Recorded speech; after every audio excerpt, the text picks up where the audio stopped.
Bien, embajador, partamos. Primero, saludar a todos.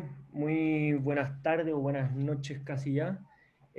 Bienvenido a todos los que nos están escuchando y también esto lo estamos transmitiendo por Facebook. Entonces, a esas personas que nos están viendo por ahí también quiero darle la bienvenida. Y nada, bueno, nuestro invitado de hoy es Nicolás Monkeberg. Él fue diputado, presidente de la Cámara incluso. Después fue ministro del Trabajo y actualmente, desde enero, es el embajador de Chile en Argentina. La embajada de Chile en Argentina y bueno, también la de Argentina en Chile son embajadas muy importantes porque es uno de los países con quienes más tenemos relaciones y además, dado el contexto de esta pandemia, evidentemente se hace mucho más interesante estar viendo cómo lo están haciendo los otros países de Latinoamérica. Algunos han seguido estrategias similares a la nuestra, otros distintas, en el caso de Argentina es distinta.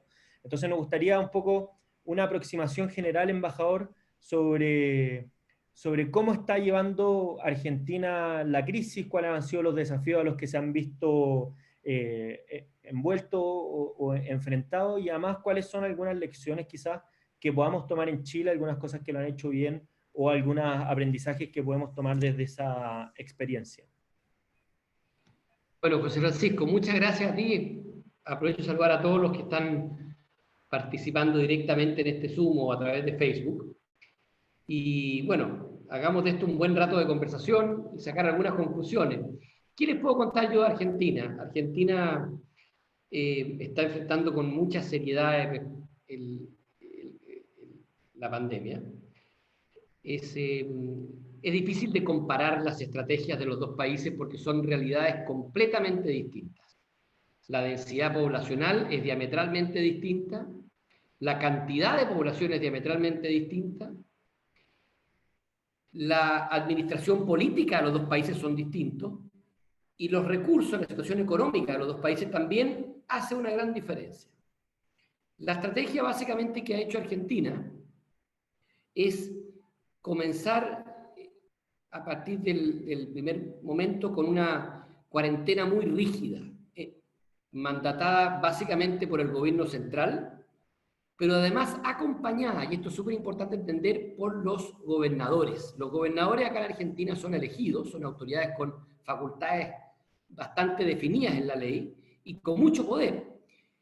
Y digo acompañadas porque no es redundante, porque muchas veces cuando se han querido tomar decisiones desde el gobierno central y los gobernadores no acompañan esa decisión, finalmente se produce un conflicto de competencia y eventualmente un desorden administrativo. En este caso, desde el primer momento el gobierno dispuso una cuarentena estricta en todo el territorio nacional y los gobernadores han ido acompañando eso, incluso me atrevería a decir que en términos generales, lo que se ha visto hasta ahora es que algunos gobernadores han ido incluso haciendo más estrictas las cuarentenas en sus respectivas provincias.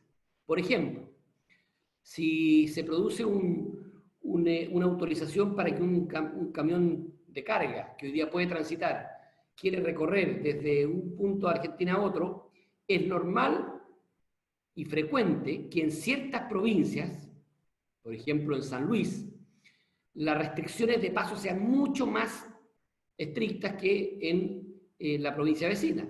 Y uno dice, ¿por qué pasa esto? Bueno, por esta forma de administración política federal. Lo segundo, se comenzó con muy poco testeo. La estrategia del testeo masivo a todas las personas con algún síntoma que se rápidamente en Chile, en Argentina recién ahora se está implementando. Y básicamente eso obligó al gobierno a ser muy estricto en la cuarentena porque no se sabía exactamente, porque no había un buen testeo, dónde habían más focos de contagio. Entonces, mientras, por ejemplo, el primer mes y medio en Chile se estaban haciendo un promedio de 4.000 testeos diarios, hoy día son mucho más que eso, pero estoy hablando del primer mes y medio, acá en Argentina se estaba haciendo no más de 400 promedios al día, y todos centrados en un laboratorio. Eso cambió, y a partir del mes y medio se hizo una red donde los testeos se hacen a lo largo de todo el país, y esto ha ido aumentando la cantidad de testeos. Entonces, de alguna forma, cuando la gente me pregunta a mí por qué en Argentina la cuarentena desde el comienzo fue más estricta, Yo creo que en parte es porque había menos información de dónde estaba el virus producto, entre otras cosas, del menor testeo. Y lo otro que hace que sean difíciles de comparar las dos estrategias es la situación económica. Por supuesto que Argentina lleva casi 2 años en recesión económica, enfrenta simultáneamente el gobierno actualmente una negociación de la deuda, de bonos de deuda que vencen esta semana algunos y que se deben renegociar para no caer en cesación de pago, con un déficit fiscal alto, y por supuesto que eso hace que la forma de enfrentar pandemias de esta naturaleza que implican alto gasto fiscal sea distinta. Esas tres cosas han hecho finalmente que se haya tenido que trabajar muy duro acá. Yo me debería destacar dos cosas. Creo que en términos generales la oposición ha sido bastante constructiva, ha ido apoyando al presidente Fernández en su estrategia. Y creo además destacar que los resultados, los números finalmente que se ven, hasta ahora han logrado demostrar que el camino de la cuarentena ha dado resultados. El gran desafío es lo que viene ahora, porque una cuarentena general para todos, completa, inevitablemente detiene el contagio. Pero como no se puede vivir en cuarentena, y cuando tú tienes que ir flexibilizando, administrando esa cuarentena, es cuando se debe realmente hacer de una forma tal que no se desbande y que no todos aquellos que no se contagiaron el primer mes se contagien repentinamente el segundo mes, porque eso sería una estrategia equivocada. Y ese es el gran desafío que a partir, diría yo, que de este fin de semana empieza a abordar Argentina.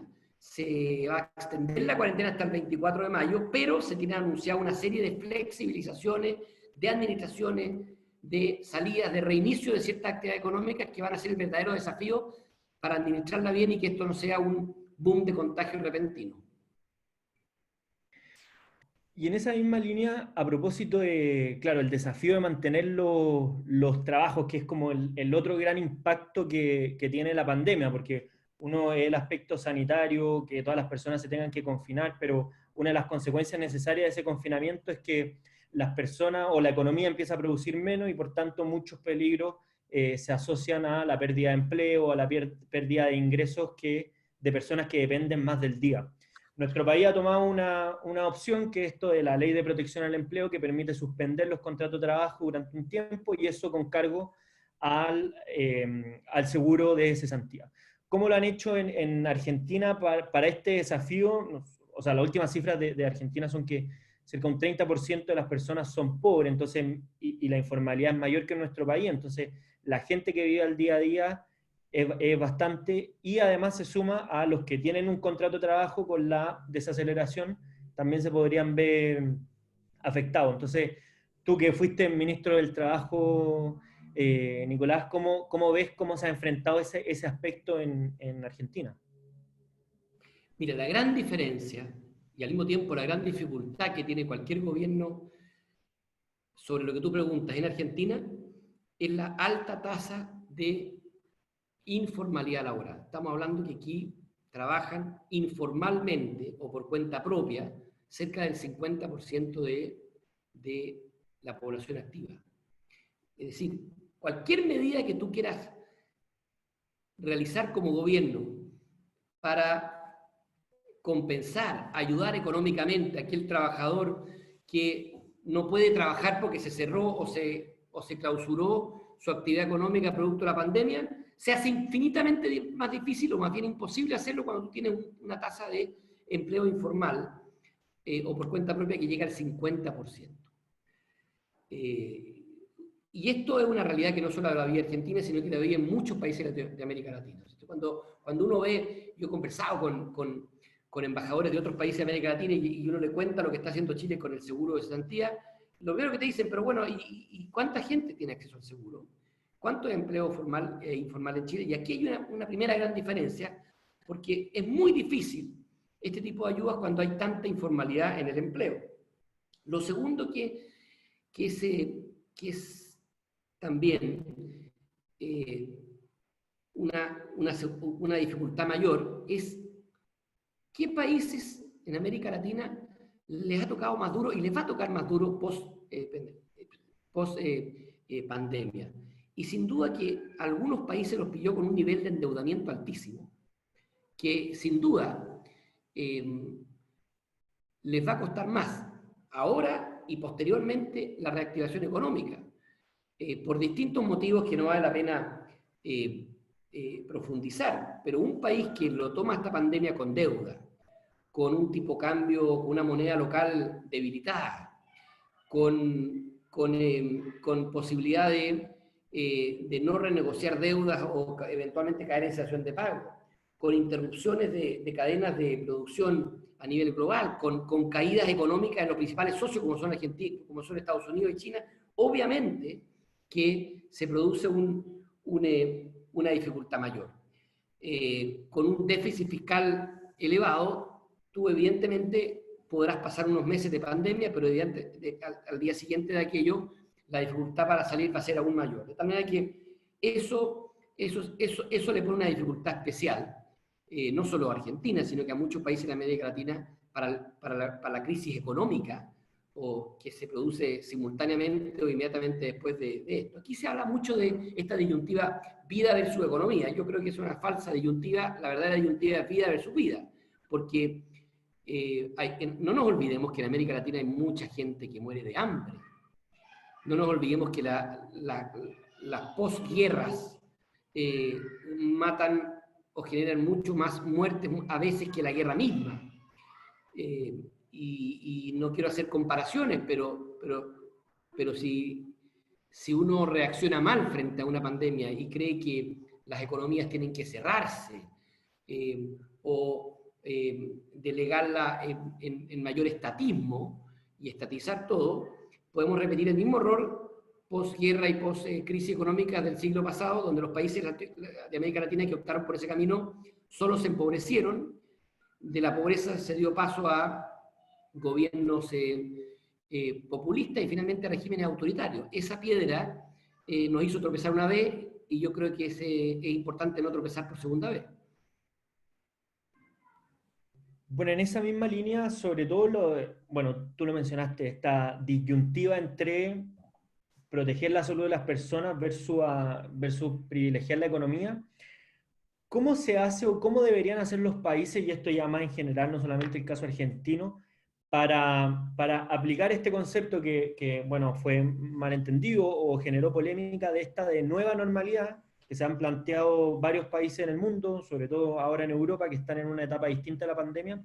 ¿Cómo se hace para efectivamente no verse enfrentado a esta gran discusión sobre en qué momento uno empieza a reabrir con el peligro evidente de que eso podría, directa o indirectamente, aumentar el número de contagios? ¿Cómo tiene que hacer los gobiernos en general para administrar esa eterna disyuntiva o presente disyuntiva que al final va a marcar los debates políticos, pero también el día a día de muchas personas?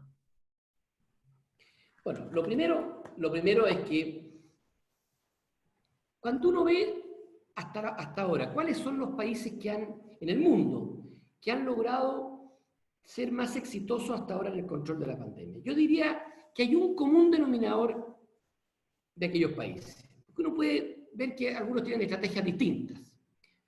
Por ejemplo, Suecia es un país que aplicó muchas menos cuarentenas obligatorias que cualquier país del planeta.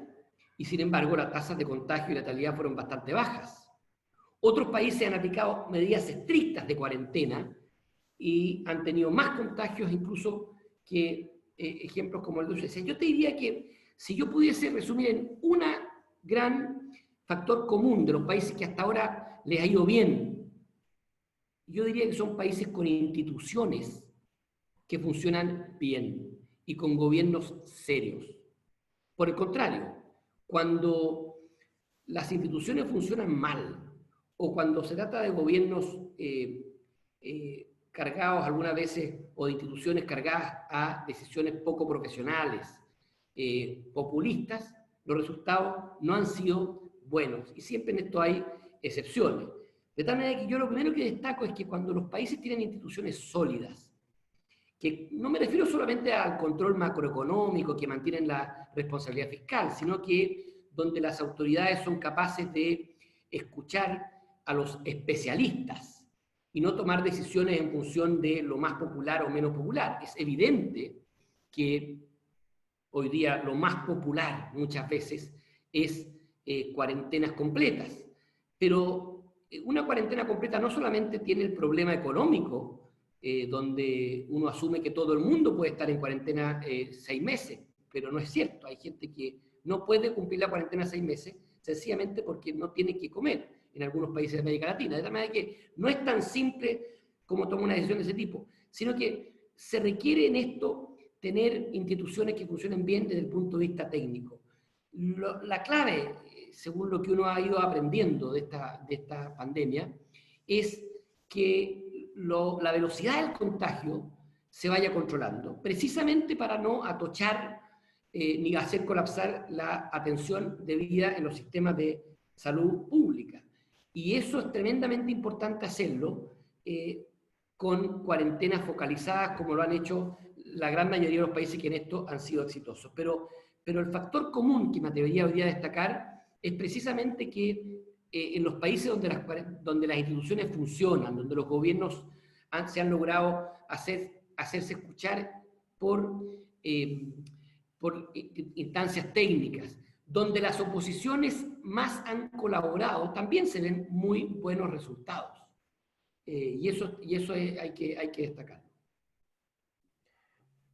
Bueno, a las personas que nos están escuchando pueden empezar a hacer sus preguntas por el chat. Aquí hay abajo de sus pantallas hay pregunta y respuesta. Los que nos están viendo por Facebook también pueden hacer las preguntas ahí porque las vamos a estar revisando. Embajador, usted que ahora está desde Argentina, o sea, bueno, me imagino que está muy enterado de todo lo que está pasando en Chile, pero una visión un poco más ajena al día a día de acá. ¿Cómo le parece que ha sido la reacción de Chile, pero no solamente en cuanto al gobierno y las medidas que ha tomado el gobierno, a las decisiones que ha tomado la autoridad sanitaria, sino a la actitud que ha tenido las personas frente al riesgo de la pandemia? Quizá algo en comparación, o cómo le parece una visión global de cómo nuestro país en su conjunto ha enfrentado la crisis. Mire, obviamente que uno en esta función se pierde de ciertos detalles de cómo se han ido implementando las políticas en nuestro país, pero en términos generales yo creo ser objetivo. Universidades, instituciones técnicas, la Organización Mundial de la Salud, distintos reportajes, lo que se lee en distintas publicaciones sobre América Latina, hablan de que Chile se ha destacado precisamente en la forma como se ha enfrentado esta pandemia. Y no sencillamente por lo que se está haciendo, sino que por lo que se preparó. Y eso es tremendamente importante. Primero, porque se anticiparon nuestras autoridades a partir de enero a tomar ciertas decisiones que eran fundamentales. Empezar a ver qué disponibilidad tenemos de infraestructura básica, entre camas críticas, entre respiradores. En segundo lugar, de proveerse de aquello que faltaba a tiempo y no en un momento donde no exista esa disponibilidad. Pero además me atrevo a decir una cosa. Creo que el hecho de que Chile haya enfrentado esta pandemia con una estabilidad económica importante, y en esto incluso estoy considerando la forma como se reaccionó después del 18 de octubre del año pasado, también es una diferencia. No es lo mismo enfrentar una pandemia de este costo, con una deuda que llega casi al 100% del PIB, como algunos países, que hacerlo con una deuda controlada, como el caso de Chile. Por eso que a mí de repente me llama la atención este debate que se hace en estos días en todo el mundo, por lo demás, donde algunos pregonan que lo que va a ocurrir después de esta pandemia en el mundo es que se va a requerir un Estado más grande, más poderoso, más grueso, con más recursos, como consecuencia de esta pandemia, en vez de un Estado más chico, más débil. Y la verdad que los hechos, cuando uno ve hoy día, es exactamente al revés. Se requiere precisamente un Estado poderoso como el que ha tenido Chile en esta pandemia, donde ha puesto arriba de la mesa políticas de aporte monetario y fiscal muy robustas, las más robustas de América Latina. de tal manera que este mito de que queremos transformar a los países en estados poderosos, no, lo que hay que hacer es tener estados poderosos cuando se requiere que sea poderoso y tener un sector privado más fuerte cuando aquello se requiera. Pero no es una dicotomía de blanco y negro donde quiero un Estado grande, porque el Estado grande sirve en momentos de pandemia y se necesita, pero también se requiere un sector privado que empuje el empleo cuando sea necesario. Fíjese usted que hablábamos al comienzo de esta presentación de las distintas estrategias de testeos. Lo que más ha celebrado a Chile en esta primera etapa del control de la pandemia fue que hicimos una rápida estrategia de testeos masivos que nos permitió saber dónde estaban los virus y ir controlando más, lo cual ha producido bastante buenos resultados, particularmente en regiones. ¿Cómo se hizo eso? ¿Se hizo solo con la red de hospitales públicos estatales? No, pues. La gracia es que se hizo una red pública compuesta por laboratorios privados, hospitales públicos, instituciones estatales. No hay que confundir, y esto les digo con mucha fuerza, especialmente ahora, lo público de lo estatal. Sí necesitamos un rol público mucho más importante en los países, lo cual no significa que sea estatal. Se requiere un Estado grande para esta pandemia, como lo ha hecho Chile, insisto, con un aporte, con una agenda de aporte fiscal y monetario la más grande, la más robusta, la más estatal de América Latina, porque se requiere. Pero para hacer testeos, por ejemplo, de Arica a Punta Arenas, rápidamente tuvimos que tener esa red privada que ofrece testeos a la población. Ahora, esta disyuntiva es tremendamente importante y no es tan simple, porque tal como dije en algún minuto, se cometió un error en algún minuto, y ya la tentación dice, mire, la forma de protegernos de ahora en adelante con estados poderosos. Mire, esto ya ocurrió posguerra del siglo pasado, y aquellos países de América Latina que optaron por cerrar su economía, por estatizar parte de los agentes productivos, solo cosecharon pobreza. Y de pobreza se cosechó populismo y finalmente regímenes autoritarios. En cambio, países anglosajones en Europa que abrieron su economía, que potenciaron el comercio exterior, fueron países que aprovecharon la oportunidad y terminaron siendo países desarrollados.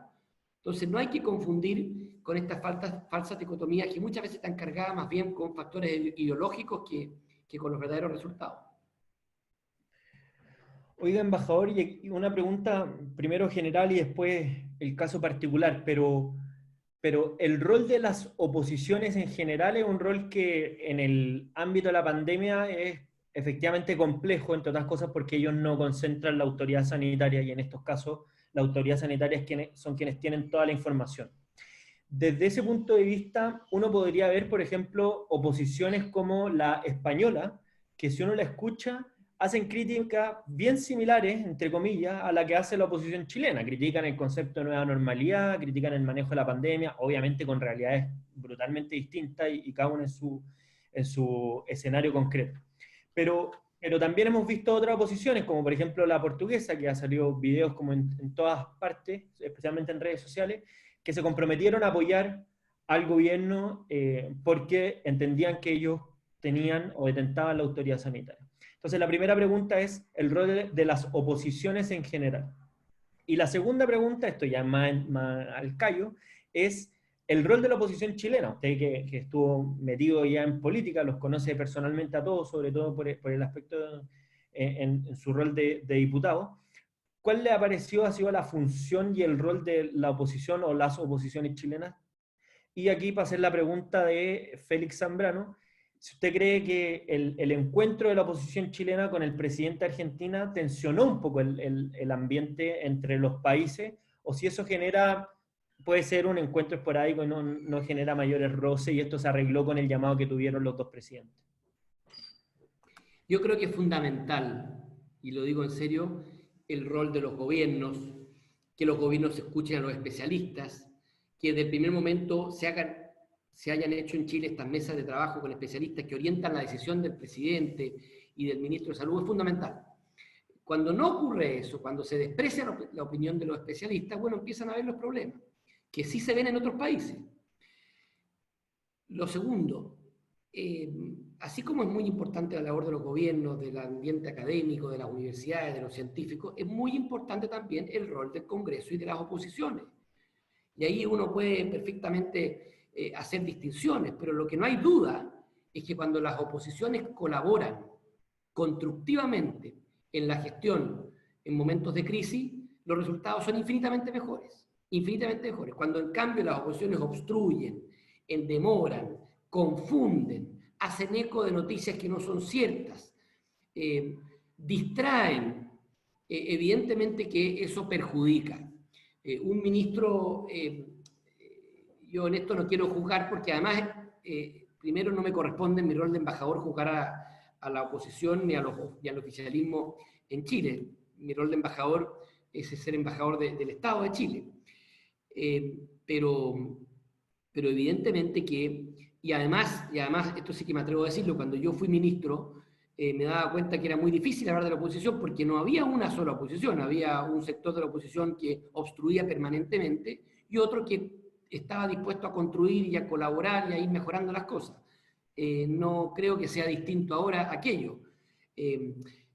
Permítame hacer un comentario solamente.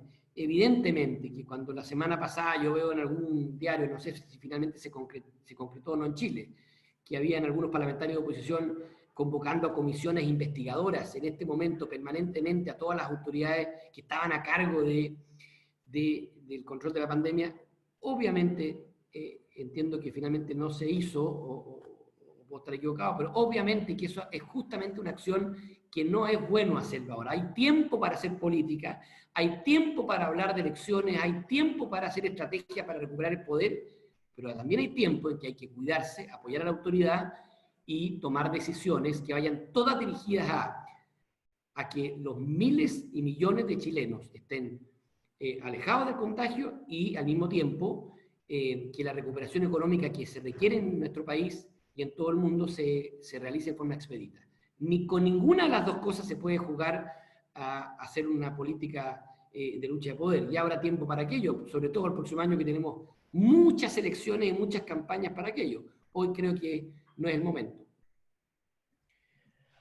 A propósito del panorama mundial, Rosario Vildósola le pide hacer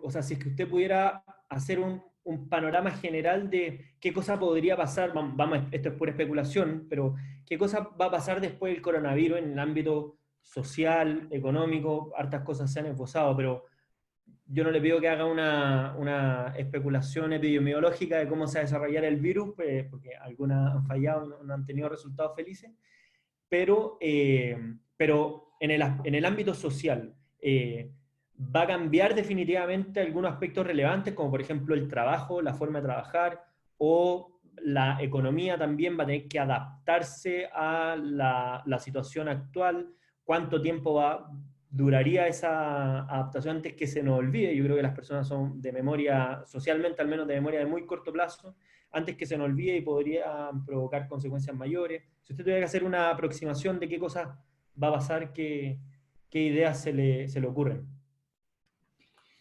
Mira, yo creo que esa pregunta tenemos que hacerla todos los días y estar muy encima porque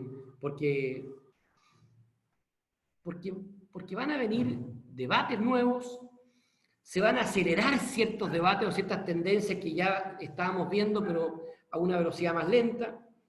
Yo te destacaría quizás 4. Lo primero,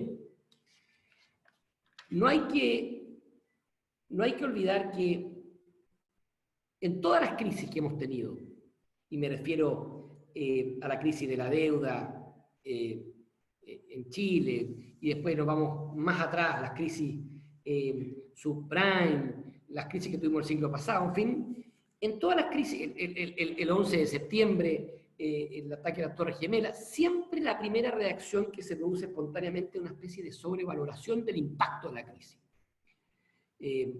Y bueno, y si uno ve, por ejemplo, después del derrumbe de las Torres Gemelas, esa crisis produjo un impacto, sí, pero mucho menos de la que se pensó, se discutió, se debatió inmediatamente después de aquello.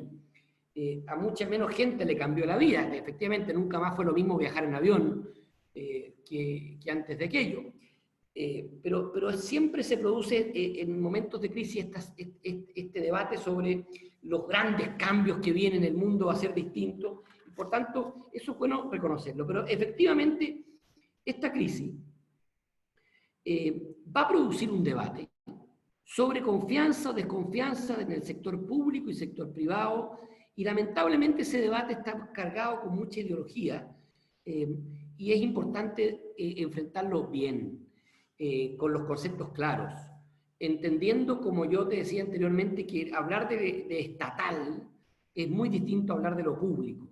Y cuánto tiene que crecer lo estatal o lo público, evidentemente ya hablamos de eso, pero eso no tiene que llevarnos a confundirnos y a tomar decisiones equivocadas. Después se va a hablar y se va a debatir mucho sobre la globalización. Algunos están diciendo que un efecto inevitable del post-coronavirus es que se van a desglobalizar los países. Yo no creo eso. Yo creo que esto está por verse. Pero la verdad que hay algunos países que pueden desglobalizarse y cerrar su frontera, pero la mayoría no puede hacerlo. Entonces no es un problema ideológico, es un problema más bien de capacidad de autoabastecerse. Es evidente que un país de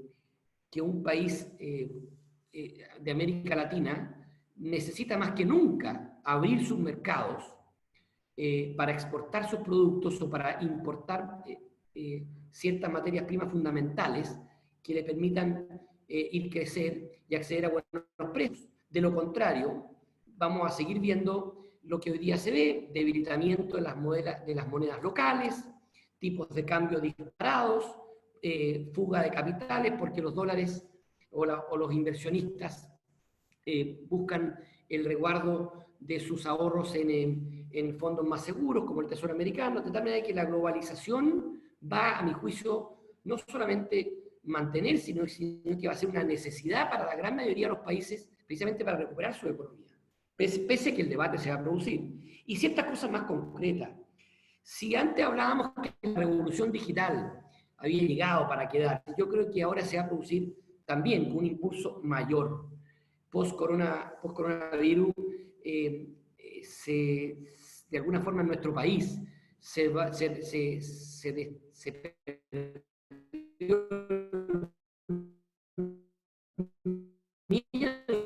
mucho. Entonces yo creo que antes muchas empresas no sabían debido innovar, o muchas personas que no habían aprendido las ventajas o no habían conocido como por experiencia propia las ventajas del teletrabajo, hoy día lo han visto. Ahora, esto es súper importante entender, que esto no es decir, me gusta el teletrabajo, no, hay que saber administrar, porque no todos hoy día pueden trabajar, no todos hoy día tienen acceso y cobertura de internet estable para un teletrabajo. Cuando algunos reclaman en países, oiga, quiero cuarentena total, trabajamos de la casa, no se dan cuenta que hay gente que no tiene posibilidad de aprender o seguir una clase desde la casa porque no tiene la cobertura de Wi-Fi necesaria, porque no tiene un colegio con un profesor que le haga clase por videoconferencia. De tal manera que esta revolución digital, si ya antes era importante ir a buen ritmo para no quedarse atrás, ahora es fundamental, porque puede ser una oportunidad o una brecha mayor de desigualdad entre los países que la toman y otros que no la pueden tomar. Otro punto súper importante, la nueva estructura demográfica que se va a producir, y esto lo asocio a la migración. Post-coronavirus, los países que enfrenten y salgan mejor parados del coronavirus van a ser países que van a inmediatamente ser altamente demandados del factor migratorio. Si en Chile había aumentado mucho la migración en el último tiempo, no tengo dudas que va a ser un foco de atracción, de más migración, no solo de Chile, sino que de todos aquellos países que logren salir bien del coronavirus y particularmente que enfrenten la recuperación económica con más fuerza. Y esto va a ser en todo el mundo. Estos reordenamientos migratorios producto de los países más exitosos en salir de la crisis económica y la crisis sanitaria van a marcar. Después, es evidente que vamos a tener un mundo donde la relación de China con Estados Unidos se va a mantener, y esta competencia feroz por el control de las materias primas, de la data, de la privacidad, sin duda va a ser foco de atención y espero de poca atención en el mundo. Es difícil ser en esto observador pasivo y va a haber que navegar correctamente. Y yo diría una última cosa, que no es específico, José Francisco, de esta crisis sanitaria, sino que de todas las crisis. Este es un momento muy delicado respecto a los liderazgos. Y yo creo que estamos viendo antes de la crisis, y esto lo ha dicho en forma muy clara Moisés Naim, que es un destacado intelectual que ha escrito mucho, venezolano. Antes de la crisis ya estábamos viendo en el mundo la famosa amenaza o la globalización de las 3P, el populismo, la polarización y la posverdad. Y yo creo que las crisis fomentan eso. Y es importante darnos cuenta de lo que significa. El populismo, más que no es una ideología, el populismo finalmente es una táctica, una estrategia para quedarse en el poder en base a actitudes, afirmaciones que no son reales muchas veces, o que no producen los efectos que se dicen que buscan. La polarización que hemos visto en el mundo hoy día se fomenta por la digitalización y la globalidad. El debate de Twitter es un debate cada vez más polarizado entre blancos y negros. Y la posverdad, ¿para qué decir? Es el resultado de lo anterior. Ya nadie sabe a qué creer, ni cuánto creer, quién dice la verdad, quién dice la mentira. Estas 3P sin duda que hacen más difícil gobernar. Y se ve también lo que uno ve en otros países del mundo, gobiernos bloqueados por esta polarización. Y cuando digo bloqueados, es que, claro, este clima muchas veces lo que produce es una fuerza suficiente para bloquear un gobierno, pero no suficiente para llegar al gobierno. Y eso es lo que uno ve en tantos países donde esta tensión entre populismo, polarización, posverdad, está haciendo más difícil la administración de los respectivos países. Y esto también lo vimos en Chile, antes de la pandemia. Yo creo que después de las crisis económicas, o sea, es también un escenario donde el populismo y esta realidad hay que verlo con extremado cuidado. Y creo que evidentemente va a ser tema de discusión no solo en Chile, sino que en todos los países del mundo. Basta ver aquellos países que tienen procesos eleccionarios hoy día en ciernes como esto ya se está manifestando. Oiga, embajador, Tane Kurtze, que nos está escuchando, pregunta por la situación en Argentina. Yo quiero complementar un poco su pregunta en el sentido de que Argentina durante los últimos años ha sido un país crucial para Chile, no solamente por la relación y la frontera gigantesca que compartimos, sino que porque un área de nuestra economía también había adoptado el consumo de los argentinos en Chile como un área de desarrollo importante. La imagen recurrente de turistas argentinos con maletas llenas de cosas de los malls, o harto turismo, especialmente en el verano, era una imagen muy recurrente. Pero eso fue disminuyendo con el tiempo, en parte por los problemas económicos, pero el futuro cómo se ve en el sentido, y ahí tomo la pregunta de Tania, en el sentido de cómo va a administrar o la deuda argentina o la relación con la deuda frente a la pandemia, pero también la liberalización de algunas cosas como trámites en la aduana, si es que van a poder pasar personas de manera fácil. Y lo último es cómo van a aplicar y esto ya es mío, es las medidas económicas, cómo va a responder la economía argentina, una economía que ha estado en jaque desde hace mucho tiempo y que hoy día ya se materializa con el peligro inminente del default y dejar de pagarle a los acreedores internacionales. Bueno, efectivamente, Chile y Argentina son dos países que no solo nos une la historia, y voy a hacer algo de historia, aprovechando que seguramente nos está viendo Alejandro San Francisco. El abrazo de San Martín y O'Higgins marca marca a dos países con un destino común. Uno no elige los países que quiere tener como hermanos con fronteras comunes, pero sí elige la relación que quiere tener con esos países. Y yo creo que San Martín y O'Higgins eligieron en ese abrazo que chilenos y argentinos sean hermanos, tengan una relación de hermanos. Y eso creo que es importante entenderlo. Para los que no saben, O'Higgins estuvo 2 años en Argentina preparando y recuperando fuerza después de la derrota para volver a conquistar la independencia de Chile, para lo cual fue clave el aporte de San Martín y después ir a Perú. Pero también nos une el futuro con Argentina. Y tú lo decías muy bien, Argentina es el cuarto o quinto, dependiendo del año que lo tomemos, país donde Chile tiene más inversiones en el mundo. Hay muchas empresas chilenas acá en Argentina, importantes. Y también es cierto que Argentina es un gran exportador de productos hacia Chile, de distinto tipo. Y eso obviamente que hay que mantenerlo, fomentarlo, mejorarlo con mayores certezas, con contratos que despejen cualquier tipo de incertidumbre. Y yo creo que ahí hay un potencial, José Francisco, gigantesco. Mire, el cambio climático no es una leyenda o una historia bonita de la cual nos gusta conversar los viernes en la tarde. El cambio climático es una amenaza y un desafío gigantesco para el mundo y especialmente para América Latina. La sequía que hoy día tenemos en Chile no es una sequía chilena. Al otro lado de la cordillera también hay sequía. Entonces, ¿cómo es evidente que ahí tenemos que tener una acción conjunta, binacional, para enfrentar los efectos de la sequía? La minería, que a Chile le ha dado tanto progreso, de la cordillera de los Andes está a los dos lados. Es evidente que al otro lado de la cordillera también hay tanto cobre como en los nuestros, y de tal manera que en eso tenemos mucho que aportar nosotros hacia Argentina en el desarrollo de la industria minera, como también hay que decirlo, el activo energético que tiene Argentina en petróleo, en gas, también representa un potencial gigantesco de integración energética entre Chile y Argentina.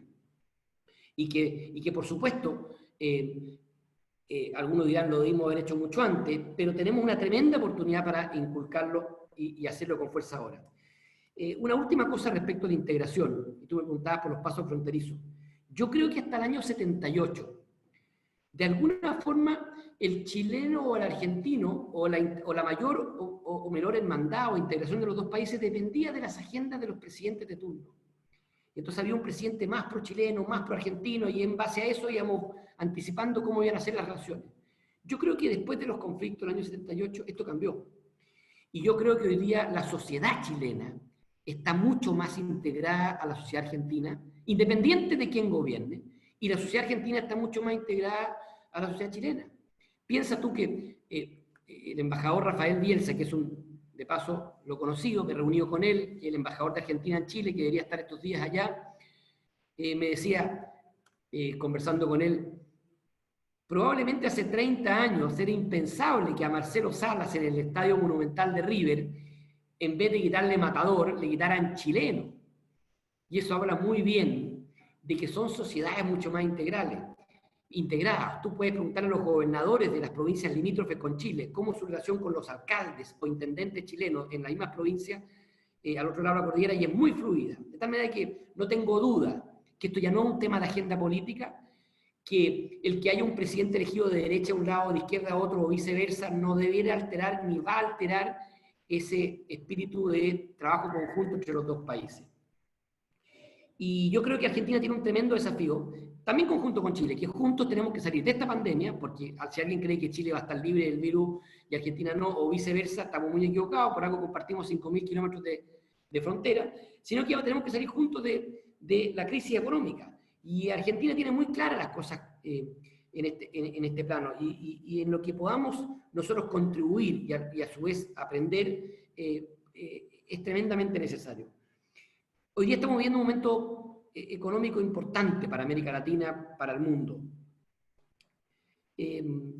La semana pasada veíamos cómo, tú me preguntabas por la deuda, veíamos cómo Chile, pese a todas las dificultades, colocó bonos de deuda en Estados Unidos a unas tasas récord de países desarrollados.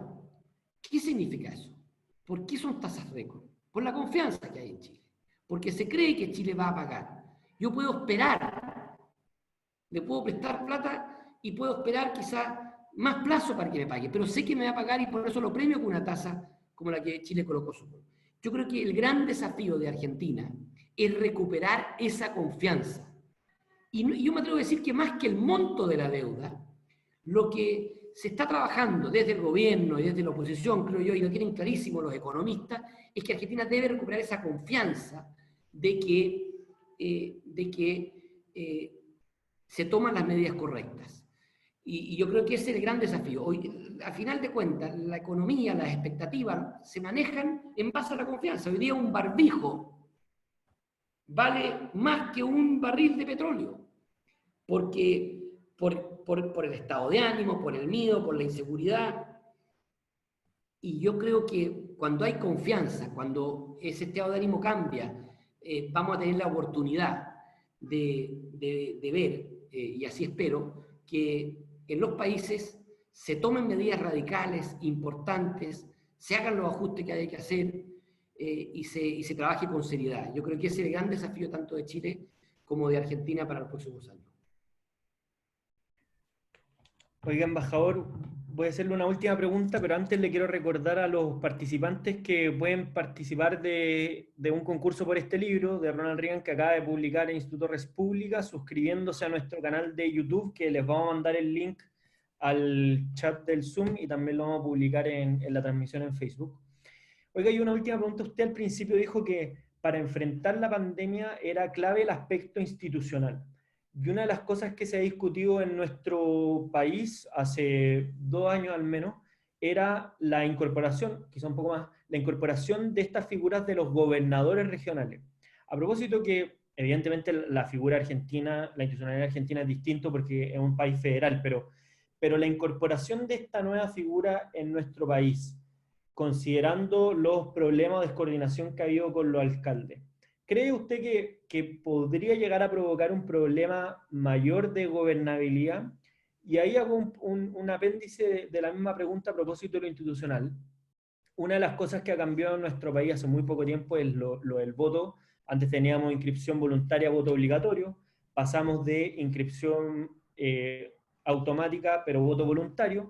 Y ahora algunos dicen que tenemos que pasar a inscripción automática y voto obligatorio. ¿A usted le parece razonable que en tan poco tiempo cambiar tanto de un momento para otro, o le parece que tendría que haber mayor estabilidad en cuanto al menos nuestro sistema electoral? Varias preguntas, a ver, algunas, a ver, yo no, en Chile ya hay una reforma constitucional, hay una fecha para elegir gobernadores y obviamente yo no me corresponde como embajador decir que aquello no debe cumplirse. Solamente quisiera hacer una reflexión. Es muy importante hacer una buena reforma en materia de descentralización y sobre todo si se piensa en elegir gobernadores. O sea, no es indiferente cómo se haga esa reforma. La experiencia que me ha tocado a mí como embajador acá en Argentina, este es un tema de Argentina.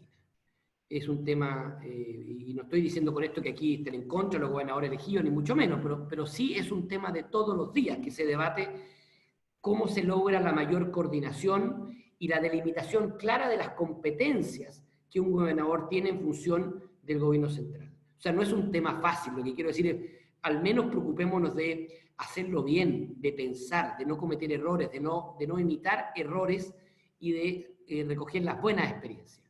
No es algo que, basta con que elijamos al gobernador y el tema se descentralice y se va a poner a las regiones. No, a veces puede terminar siendo contraproducente si se hace mal. De tal manera que quizás te respondo diciendo, miremoslo con atención, porque no es una no es algo que me atrevería a decir que el fin de elegir al gobernador soluciona los problemas, al revés. Si lo hacemos mal y no tenemos clara la delimitación de competencias, puede terminar siendo incluso perjudicial. Respecto a tu otra pregunta, me preguntabas por... Por el cambio electoral de los votos.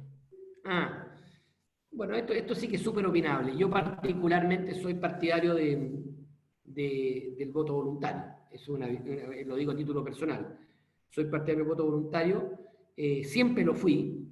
Me parece que la peor de los escenarios es el que teníamos al comienzo, donde era inscripción voluntaria y voto obligatorio. ¿Por qué no me gustaba? Porque obviamente que era una señal clarísima a la gente decirle, mire, ¿sabe qué más? No te inscribas, porque si te llega a dar lata, o no te identifica ningún candidato, o no vas a estar en condición de votar ese día, te van a pasar una multa. Entonces lo que hacía mucha gente era no inscribirse. Y yo creo que ese era el peor escenario, era un desincentivo a participar. Cuando tú tienes inscripción automática, todos pueden participar, y por tanto se le pasa el peso de la prueba a la autoridad, al político, al candidato. Él es el que tiene que ser capaz de entusiasmar, y entusiasmar bien a la ciudadanía en esto. Y entusiasmarlo con argumentos y con buenas propuestas. Ahora, algunos dirán, bueno, sí, pero no hay buenas propuestas o no se hace bien las campañas. Bueno, ese es el desafío quizás más importante, en ir creando masa crítica, que la sociedad le exija más a los candidatos, que el accountability, que le diga, oye, usted va a la reelección, ¿qué hizo y qué no hizo? Usted prometió esto y no cumplió. Ese es el desafío de la política. Más que decirle, mire, ¿sabe qué más? Yo voy a cambiar por la política por la vía de obligar, so pena de $1.000.000 a la gente que vaya a votar. Y obligarlos a votar y obligarlos a inscribirse. Yo creo que eso no es una garantía de que mejora la política. Todo lo contrario. Yo creo que lo que mejora la política es que logremos mejorar el debate de ideas, en que seamos capaces de separar lo verdadero de lo falso. Y mire lo que voy a decir. Lo verdadero de lo falso, no estoy hablando de lo opinable o lo no opinable, sino que aquellos que usan la mentira en la política, y esto es en todo el mundo, con lo que les hablaba anteriormente de los fake news y de la posverdad, de aquello que es verdad. De tal manera que hay muchos temas que se pueden tener puntos de vista distintos y tener diferencias ideológicas. Pero cuando contaminamos la política con falsedades, con datos falsos, entramos en una mala política que, le insisto, que no se soluciona obligando a la gente un día a votar. Una cosa más importante, yo creo que sí es importante, más allá de que si el voto voluntario obligatorio, sí es importante darnos cuenta que en esta sociedad globalizada y con el auge tecnológico, lo que nosotros no hacemos, lo hacen otros. Es decir, el debate de las ideas es fundamental darlo correctamente y a tiempo, y no ceder espacio cuando yo considero que lo que yo defiendo es correcto, porque los espacios se llenan con mucha velocidad. Y desde ese punto de vista, creo yo que es tremendamente importante recuperar la buena política. Y estar atento a lo que es el populismo. Y el populismo, insisto, no es ideológico. Hay populismo de derecha y populismo de izquierda. Y los dos le hacen un daño gigantesco al servicio público. Y es fundamental en esto estar atentos y participar. La sociedad hoy día cambió. No basta hoy día pensar que un gobierno, yo voto por él con amplia mayoría y tengo mi próxima oportunidad para intervenir en política en 4 años más cuando tengo que votar por su reelección o no. Yo creo que hoy día la sociedad es mucho más exigente y rápidamente exige ciertas canales de comunicación permanentes para un diputado, senador o presidente durante los 4 años, y eso también obliga a modernizar la política y hacerla mucho más horizontal. Si tú vas a cortar conmigo ahora y probablemente en algún rato de ocio en la tarde te vas a meter a, no sé, a eBay o a Mercado Libre o a la que sea, y vas a pedir algo, probablemente si no estuviéramos en pandemia, te vas a enojar si a los 4 días no te llega el producto a tu casa que tú pediste. Y así nos acostumbramos todos, y tus hermanos más chicos más todavía. ¿Tú crees que con esa sociedad es razonable pensar que yo le puedo decir a alguien, mire, vote por este gobierno, y no pregunte nada, ni diga nada, ni opine nada hasta 4 años más que tenga que votar. No, la política también se pone más impaciente y los gobiernos tienen que ir mejorando la comunicación con sus electores y hacerla mucho más frecuente porque se les exige mucho más y mucho más rápido. Bueno, embajador, muchas gracias por esta interesantísima conversación. Muchas gracias también a todas las personas que se sumaron, tanto por Zoom como a los que están en la transmisión en Facebook. Queremos dejarlos invitados a las próximas actividades que tenemos en Respública y en Pensando Chile a través de nuestras redes sociales. Ahí se podrán informar de las que vienen. La próxima semana tenemos invitados muy buenísimos también.